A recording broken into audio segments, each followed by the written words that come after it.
Good day and welcome to another week of A Week at the Plot. And this week we're starting on Tuesday. As I wasn't down yesterday, I had too much to do at my desk. And then by the time I did have spare time to come down, the job that I wanted to do, I wouldn't have been able to do because there wouldn't have been enough light. So I'm going to get on with that now. And that job is looking at our beetroot and seeing whether it's worth leaving them in there, or what I think is more likely, turning them into the soil a bit and covering them up and using them as a fertiliser, a sort of crop and drop, if you like, fertiliser, because I am sure, having looked at them last week, that unlike the turnips, which are producing really well, and we saw those last week, the beetroot, which was quite a late sowing, has just not really got away with itself. It's lots of leaf and no root. Fur coat and no knickers, as they say. Anyway, let's have a closer look.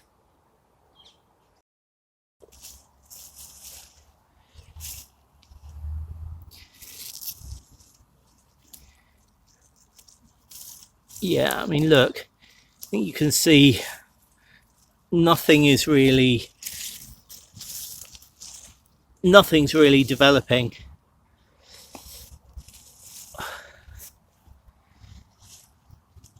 I thought that was one there, but it's a bit of pottery.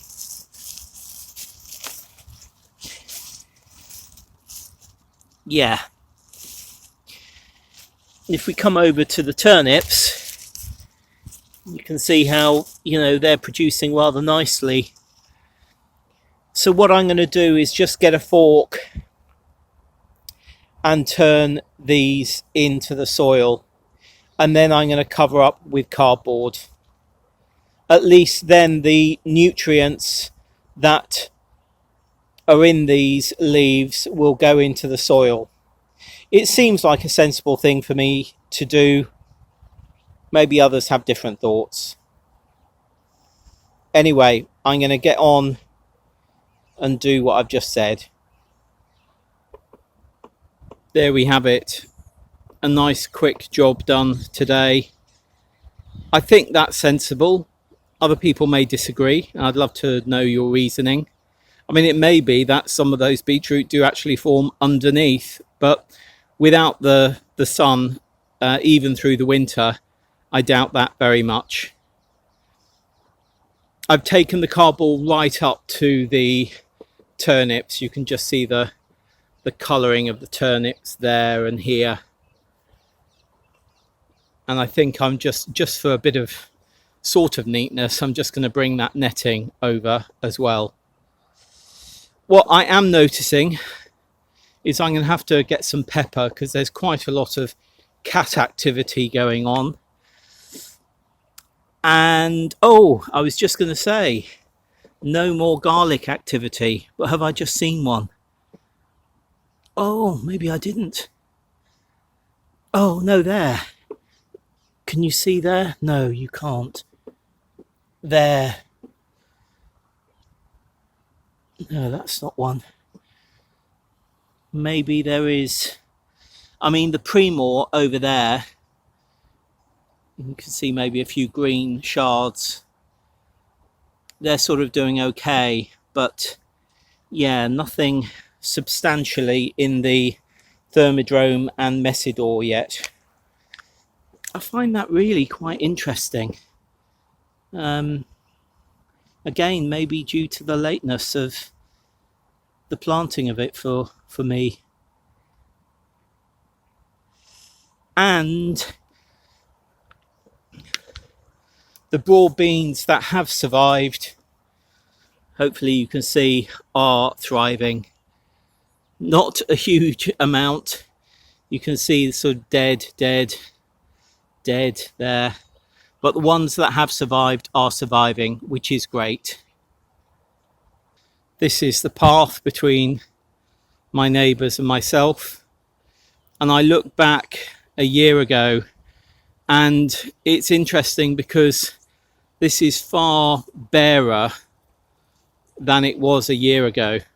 I think we've had so much more water this year than we had by this time last year. I mean, I come up here and look, it's virtually bare ground there. I think it is going to be a cold, wet winter. Yeah, anyway. Oh, can you see that bird? You see that bird? That's the stork. Not the stork, a heron. Oh, nice to see the heron. I think we've got a few around us. Right, what I am going to do now is harvest some of those brassicas over there. We're having pasta with kale and walnut pesto this evening. So I've got the mix already in the fridge, but I want some whole leaves to cut up to add to the pasta whilst it's boiling in the water. And then I mix it with the ground up walnuts and pesto mix that we already have in the freezer. Right, I'll leave it there for today, and I'll see you again very soon. Actually, you know what? It's really quite mild. I think it's about 12 or 13 degrees. But of course, there's hardly a breath of wind. In fact, maybe there is no wind. Maybe there isn't even a breath of anything. I can't see anything moving. Yeah, anyway, it's quite mild, which is nice. And of course, that's sort of like a few minutes after me saying that it's going to be a cold winter. Plenty of time yet. Bye.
Good day.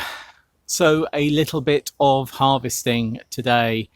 I've taken those Brussels sprouts really quite young from that one. There's larger ones on the others which I'm leaving.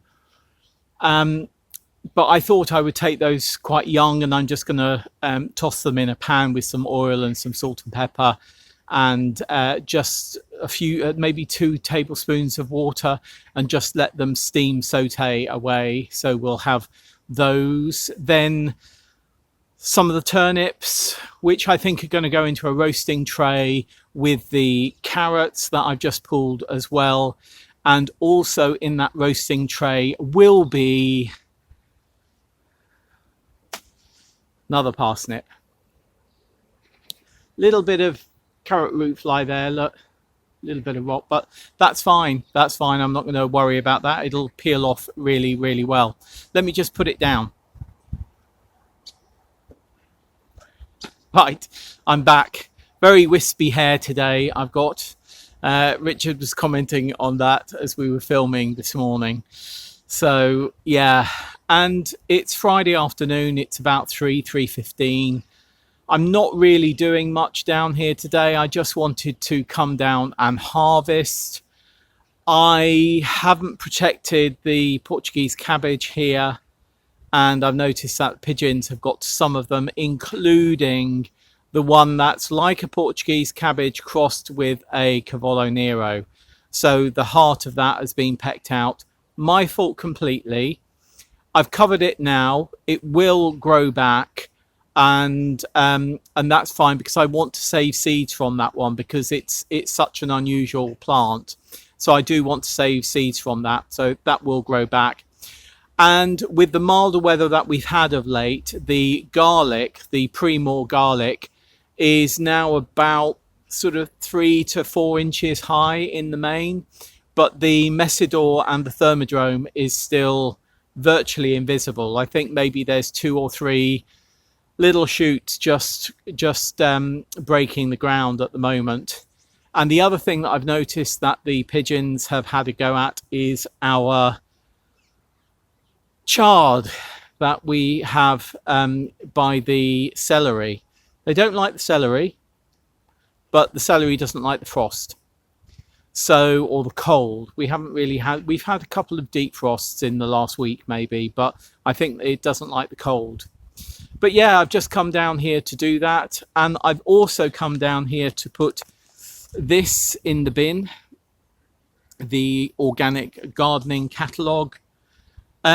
It's from Garden Organic, and I think Garden Organic is a really great organisation, and I've supported them for many years. Though what I find really, really frustrating now about the catalogue is the fact that it clearly says the Organic Gardening Catalogue, yet you open it up and a good number of the seeds inside are not organic.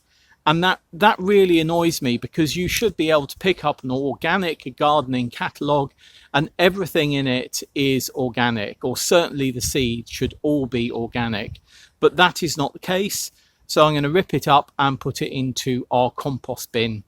And it can do its organic stuff in there as it breaks down. But you know, that's a bit like having a vegan catalogue and putting a joint of beef in it and saying not vegan, because in here it says organic or non-organic, but you wouldn't have a vegan catalogue, would you, that has a joint of meat in it that says not vegan or non-vegan or whatever. It's ridiculous and it's really disappointing. And the quality of the paper this year, I mean, I'm all for being environmentally friendly and sustainable and all of that, but the paper that this used to be printed on used to have a quality and a feel to it, and this just feels sort of bog standard now, which is a great shame. But there we are.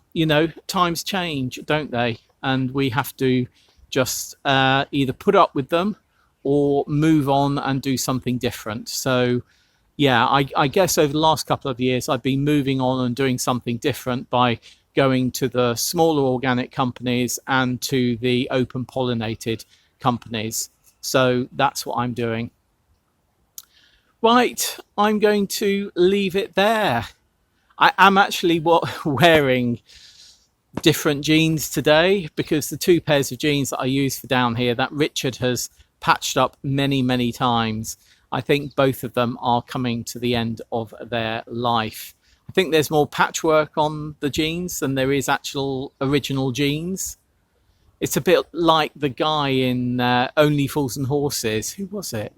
He was a road sweeper, and he was celebrated because he'd only had one broom for 17 years or something like that, until he pointed out that it had something like 20 new heads and 8 new handles in that time. But hey ho, yeah. So I'm wearing different jeans. Not that you need to know that, but you now do know that. Right, there's a plane going over. It's really grey today, but it's very mild. It's the wind really isn't there. There's a slight breeze, but the wind isn't there, so there's no wind chill factor. It's about 11 degrees at the moment, but it certainly feels much warmer. There we are. My little weather forecast for today. Well, not weather forecast, but weather statement. I'll be back down tomorrow, and I might be bringing you with me. I think I mostly will for something that I do tomorrow. We have been collecting metal from plots and asking plot holders to put metal into a particular area because we have the scrap metal merchants coming tomorrow morning, and they're going to be taking away a whole load of scrap metal that has been found either around the site or on people's plots. So it would be good to get rid of that, because that's a pile that has been growing for about the last 6 weeks. I think I may have shown you a picture previously, but anyway, stop rambling, Paul. Stop rambling. I'm going to take my turnips, carrots and parsnip home, and Brussels sprouts, and I'll see you again very soon. Bye. Good day. This is the metal, scrap metal, that we're hoping will all go today. It's a complete mix of different things from people's plots. You can see their wood burners, old trolleys, that qualcast thing I think is it's either a mower or a seed spreader. There's another one over there. Really, with the mowers, the push along mowers, you really need to have level ground, and there's very little level ground here. Old shopping trolley, old wheelbarrow, obviously. A couple of our old barbecues, ours and other people's, because this is from the from our plot holders, not from their homes but from their plots. So yeah, gosh, look, there's some heavy metal scaff bits there. Green gate. Yeah, so lots of different things. And if I come over here,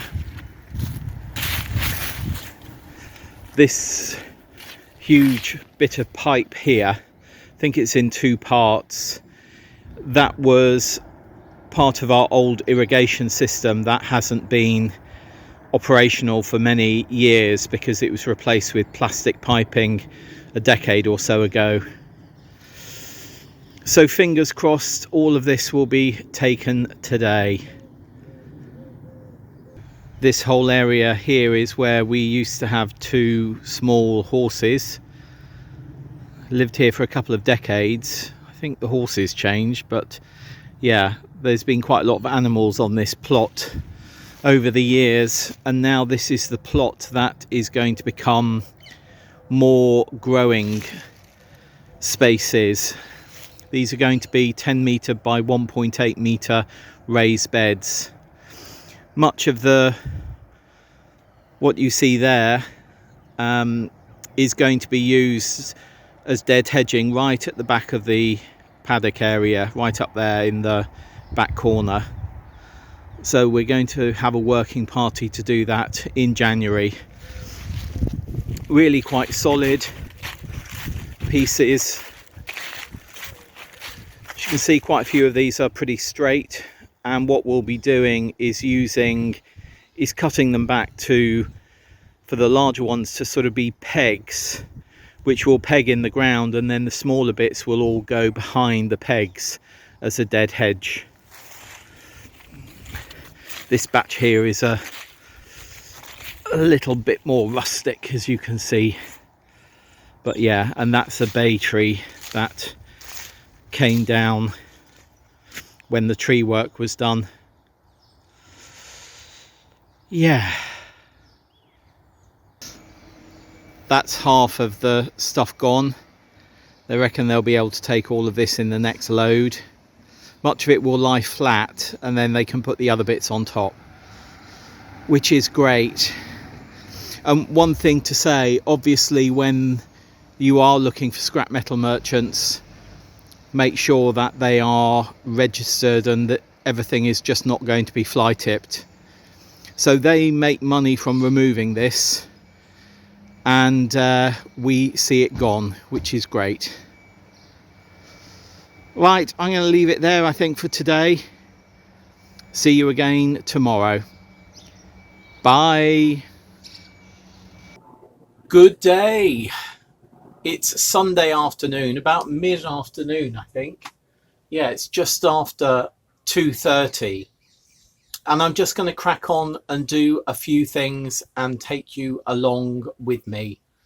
First is a little bit of weeding of the parsnips And I've also noticed that some of the spring bulbs are coming up in the troughs and they need a bit of a weed.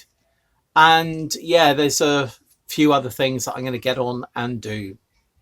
So let's do those things.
Hiya.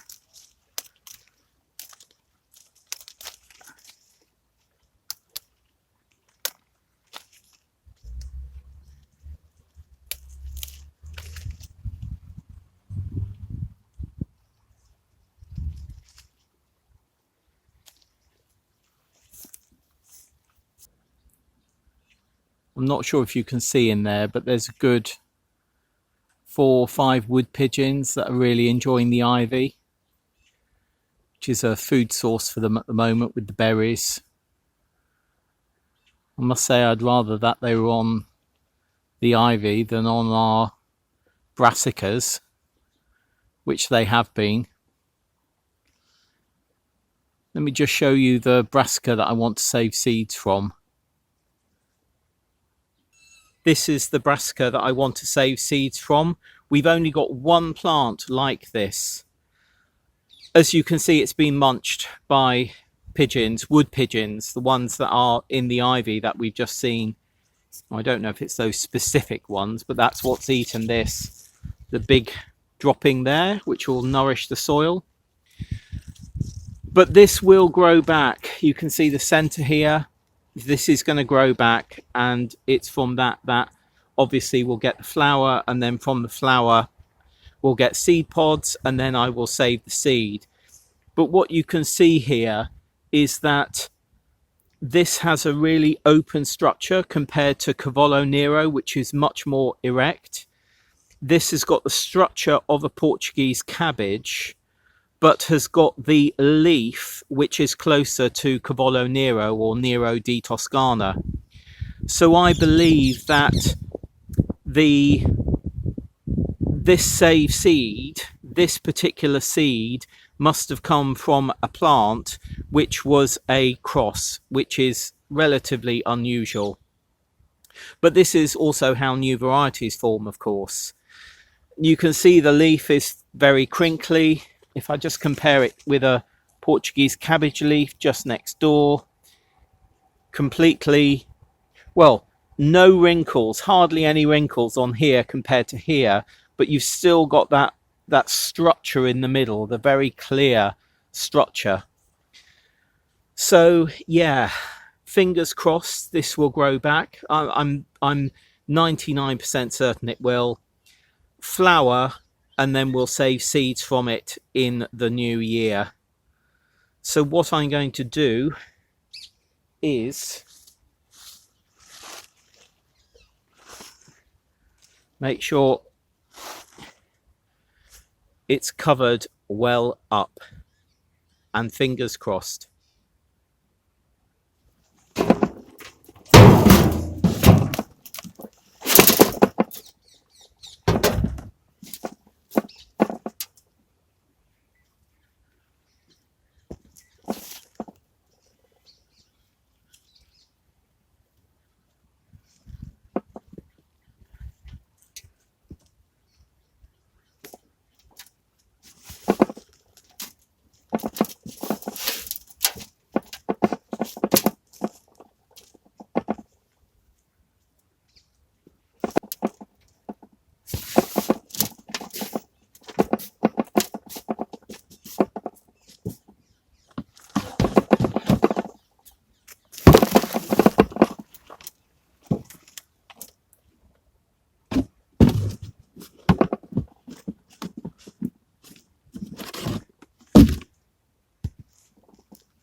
Well, that was a bit of a surprise with those potatoes.